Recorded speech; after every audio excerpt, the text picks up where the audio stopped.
ఇంద్రలోక భవనాన్ని ఈడ్చుకొచ్చి గదిలో మార్చి మళ్ళీ కట్టారో ఏమో మాయజాలము తెలుసు మంత్రగారడి తెలుసు రెంటి కన్న ఇది ఇంకోటేమో నీలాకాశం నేలాకొస్తే ఇట్టాగే ఉంటాదో ఏమో ఈ సంతోషం దాచాలంటే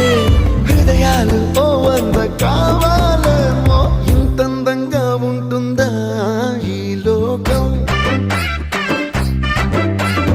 ఇన్నాళ్ళు ఈ మనసుకి తెలియాలేదే పాపం